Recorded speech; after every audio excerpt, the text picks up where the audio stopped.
नमस्ते मित्रों, हिंदी की क्लासिक कहानियों के चैनल में आपका स्वागत है। आज सुनिए आधुनिक हिंदी कहानियों की लेखिकाओं में प्रमुख स्थान रखने वाली लेखिका आरती प्रणय जी की लिखी हुई कहानी रक्षा सूत्र। तो शुरू करते हैं कहानी रक्षा सूत्र। उस दिन एक थप्पड़ ने कई परतें खोल दी थी। उसे कलयुग की यशोदा कहूँ या श्रवण कुमार का स्त्री रूप, या फिर सिर्फ एक निश्चल मन की मालकिन। मिसेस साक्षी शर्मा नाम था उसका, पर सभी उसे सिर्फ मिसेस शर्मा कहते थे। साक्षी से मेरी मुलाकात तब हुई थी जब मैंने स्कूल ज्वाइन किया था। वो अंग्रेजी पढ़ाती थी और मैं वहाँ म्यूजिक टीचर था। मिसेस शर्मा हमेशा सजी संवरी रहती थी, झील सी गहरी आंखों में काजल, करीने से बने हुए बाल और होठों पर आत्मविश्वास से भरी मुस्कान। सबकी चहेती थी टीचर मिसेस शर्मा। मुझसे भी अच्छी दोस्ती हो गई। मैं जब भी पियानो बजाता वो मेरी बहुत तारीफें करती। हमेशा कह उठती, काश मुझे भी पियानो बजाना आता। इसकी आवाज़ मानो दुनिया के हर गम को पिघला देती है। कितने भाग्यशाली होते हैं लोग जिन्हें सही सुर का ज्ञान होता है। मेरे अंदर के शिक्षक ने उनसे कहा था, मन में अगर सुर दबे हों तो जरूर जाग सकते हैं। आप कोशिश क्यों नहीं करती? आप कहें तो मैं संडे के संडे आपको सिखा दूं। उन्होंने हामी भर दी थी। मैं नहीं जानता कि मैं कितना संगीत उन्हें सिखा सका, पर मैं ये जरूर जानता हूं कि मैंने उनसे बहुत कुछ सीखा। कितनी अलग थी वो सबसे, जैसे अंतरधाराओं से भरे समुद्र के ऊपर का शांत पानी। तभी माँ ने आकर टोका, बेटा आज सारे दिन ऐसे ही बैठा रहेगा क्या? कब से खाना लगा हुआ है? मैं अतीत से वर्तमान में लौट आया और माँ के हाथ का गर्मा गर्म खाना खाने लगा। तभी माँ ने लाकर एक पार्सल दिया। कोरियर आया है तुम्हारा, किसी मिसेस शर्मा का। मैं जल्दी से उठा। आशंका और उत्सुकता के साथ मैंने उस पार्सल को खोला। 2 जैम की बोतलें थीं और एक जेली स्वीट का डिब्बा। साथ में एक छोटा सा नोट। लिखा था, आपकी पसंद के जैम और जेली स्वीट, पचगनी की। मैंने एक जेली स्वीट अपने मुंह में डाली और फिर से अतीत के पन्ने पलटने लगा। मैं जब वापस पंचगनी से नासिक आ रहा था तो मिसेस शर्मा ने कहा था, आपका शुक्रिया किन शब्दों में करूं पता नहीं। जिस राज को दबाते दबाते मेरी सांसें घुट रही थी उसे आपसे बांटकर बहुत ही चैन मिला। और सबसे बड़ी बात, आपने मेरी भावना को, मेरी मजबूरी को सराहा। आपका ये विश्वास मुझे और लड़ने की शक्ति दे गया है। और मैंने हंसते हुए कह दिया था। मेरे सवाल का जवाब देकर और पंचगनी का जैम और जेली भेजकर जब मैं मिसेस शर्मा के घर उन्हें पियानो सिखाने जाता था तो पर्दे के ओर से एक बच्चा मुझे बहुत गौर से देखता और भाग जाता। मैंने कई बार उन्हें अपने बेटे से मिलवाने को कहा था, पर वो हमेशा कहकर टाल देती कि वो बहुत शर्मीला है, शुरू से हॉस्टल में जो रहा है। मैं इतना तो भाग गया था कि वो मुझे उस बच्चे से नहीं मिलवाना चाहती थी। पर क्यों? ये मेरे लिए कौतूहल का विषय था। उस रविवार के दिन मेरा परिचय वास्तविक साक्षी से हुआ, सिर्फ मिसेस साक्षी शर्मा से नहीं। मैं उन्हें पियानो सिखा रहा था, तभी घंटी बजी और उनका बेटा बंटी अंदर आया। आते ही वो जोर से मुझसे लिपट गया और पूछने लगा, आप पापा हो ना, मेरे पापा? मिसेस शर्मा ने जोर से उसके गाल पर धड़ धड़ 5-6 थप्पड़ जड़ दिए। बंटी के गालों पर उनकी उंगलियों के लाल लाल निशान उभर गए। वो रोने लगा। मैं हतप्रभ था। मैंने बंटी को अपनी गोद में उठा लिया और मिसेस शर्मा से कहने लगा, इस तरह कोई बच्चे को मारता है क्या? आप ये थप्पड़ जरूर किसी और को मारना चाहती हैं, बंटी को नहीं।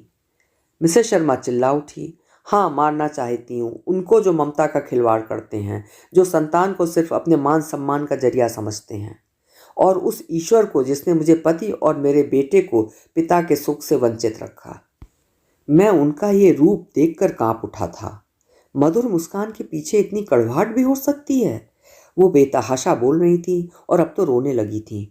शायद वर्षों से दबे दुख बाहर निकल रहे थे। मैंने उन्हें पानी लाकर दिया। बंटी भी सहम कर उनसे लिपट गया था। शायद माँ का ये रूप उसके लिए भी अप्रत्याशित था।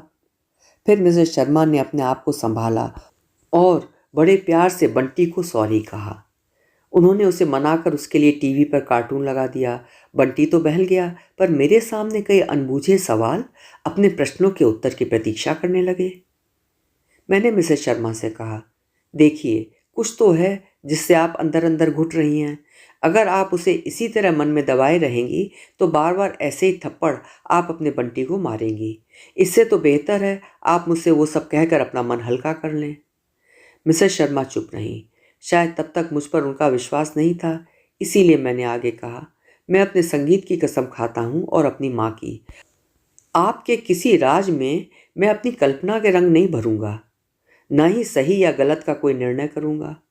इन 6 महीनों की दोस्ती में अगर आप मुझे इस लायक समझेंगी तो मैं इसे पियानो सिखाने की गुरु दक्षिणा समझ लूंगा।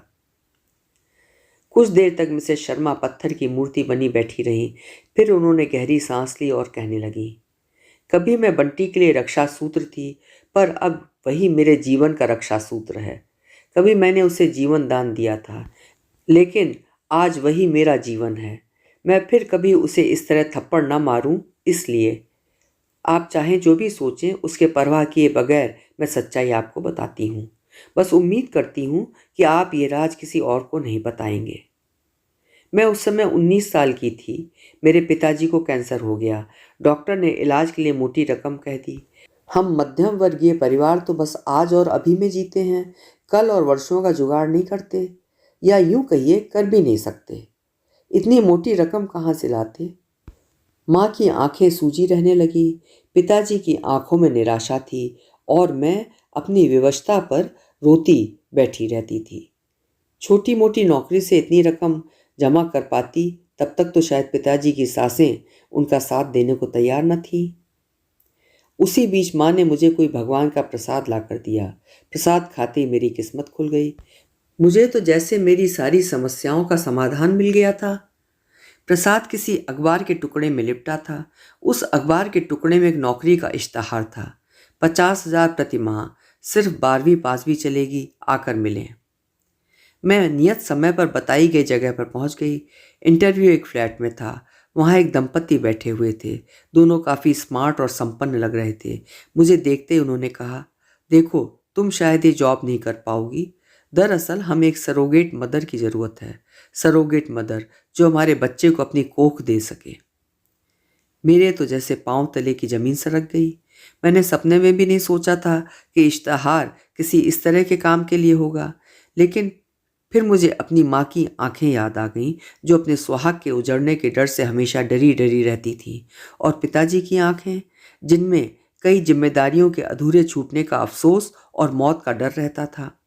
मैंने झट से कहा, नहीं, मैं कर लूँगी, मैं ज़रूर करूँगी, कर लूँगी मैं। उस दंपत्ति ने मुझे बताया कि इस काम के लिए मुझे 9 महीने तक उनके साथ रहना होगा।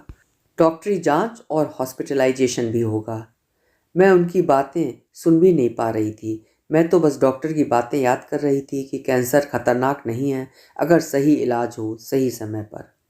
इस एक छोटे से उपदेश का खर्च सिर्फ 2 लाख से 2.5 लाख बताया था डॉक्टर ने। मैंने उस दंपति से कहा, जैसा आप कहेंगे वैसा मैं करूँगी। मुझे इस काम के लिए बस 2.5 लाख रुपए चाहिए। वे दोनों चौंक गए थे मेरे इतनी आसानी से तैयार होने पर। मैंने फिर कहा कि मुझे पूरे पैसे एक साथ चाहिए, वो भी 7 दिनों के अंदर।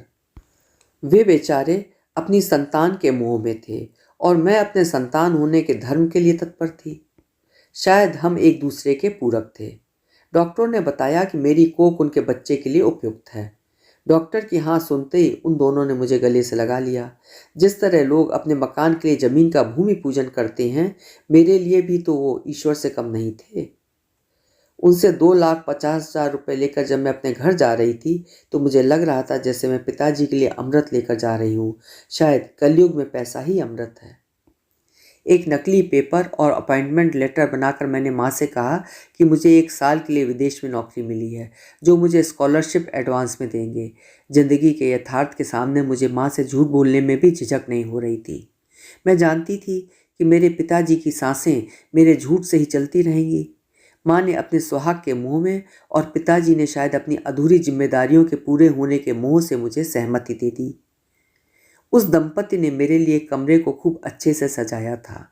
उस कमरे में एक बड़े सुंदर से बच्चे का फोटो लगा था। अच्छे अच्छे पोस्टर लगे थे। एक पर लिखा था, मुस्कुराना और हंसना हमारे जीवन का लक्ष्य होना चाहिए। मुझे ये नसीहत किसी व्यंग्य से कम नहीं लग रही थी। डॉक्टर ने मेरे अंदर उस दंपत्ति के सपनों का प्रत्यारोपण कर दिया। उस दिन उन लोगों की खुशी का ठिकाना नहीं था। नेहा और सोम ने मुझे भगवान का टीका लगाया और रक्षा सूत्र बांधा।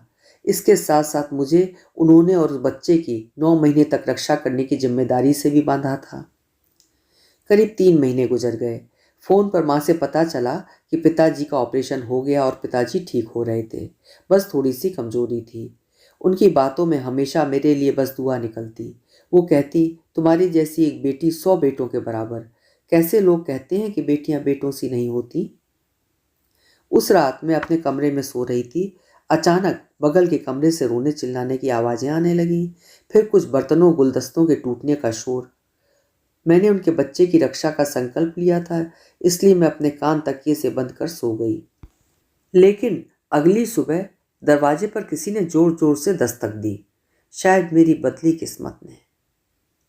नेहा और सोम दोनों मेरे कमरे में आए और आते ही कहा, तुम अभी से आजाद हो, हम लोग तलाक ले रहे हैं। ये पैसे लो और बच्चे को अबॉर्ट करा लो। मैं अवाक उनका मुंह देखती रह गई। क्या इन अमीरों को कपड़ों, कमरों और बच्चों में कोई फर्क नहीं दिखता? कोई कैसे इतना निष्ठुर हो सकता है? मैं तो सिर्फ उनके बच्चे को पालने वाली थी। मुझे ये सब सुनकर ही इतनी पीड़ा हो रही थी, पर उनको, जिनका वो खून था, उन्हें तनिक भी मोह नहीं था। नेहा भी तो एक स्त्री थी, पर उसने कहा, जिस आदमी ने मुझे धोखा दिया उसके बच्चे से मुझे कोई स्नेह नहीं। मुझे कुछ समझ में नहीं आ रहा था। क्या संतान सिर्फ एक मतलब है या किसी की सफलता का द्योतक? ममता नहीं थी उनके दिलों में। मैंने बार बार कहा है, इस बच्चे को मैं कैसे मारूं? यह आपकी संतान है। पर दोनों कहते ही रहे, पैसे लो और सफाई करा लो, हमें तुम्हारी नसीहत नहीं चाहिए। हाथ में पैसे और कोख में किसी दूसरे दंपत्ति की संतान को लेकर कहाँ जाऊं? मैं समझ नहीं पा रही थी। ना तो माँ पिताजी इस पर विश्वास करते और ना ही ये दुनिया। लेकिन पता नहीं क्यों, जब से वो मेरी कोख में आया था, मेरे मन में एक माँ ने जन्म ले लिया था। रोज उसे चुपकारती रहती थी, 9 महीने के लिए सही, मैं माँ तो हूँ तुम्हारी, हमेशा रक्षा करूंगी। कैसे उस रक्षा सूत्र को तोड़ती? मेरी आत्मा उस निर्दोष बच्चे के लिए परेशान हो उठी थी। मैंने तय किया कि मैं इस रक्षा सूत्र को नहीं तोड़ूंगी। उस बच्चे को जन्म दूंगी और उसकी रक्षा करूंगी। मैं एक छोटा सा घर लेकर मुंबई में ही रहने लगी। लोगों से कह दिया कि इस बच्चे के पिता फौज में हैं। बंटी के जन्म के बाद मैं उसे लेकर घर गई और माँ पिताजी से कह दिया कि प्यार में किसी ने मुझे धोखा दिया है। अगर कहा होता कि मैंने पिताजी के लिए अपनी कोख बेची तो वो आत्मग्लानि से जी नहीं पाते। मुझे कलमुही कहा गया और न जाने क्या क्या।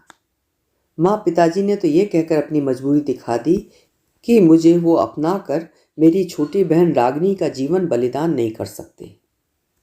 मैं बंटी को लेकर मुंबई से पचगनी आ गई और यहाँ आकर इस स्कूल में नौकरी कर ली। मैंने अपना टाइटल मिसेस बताया और अपना नाम साक्षी शर्मा। इस तरह मैं मिसेस शर्मा बन गई। ये मिसेस शर्मा हमेशा खुशी ओढ़े रहती है ताकि इससे कोई सवाल न कर सके।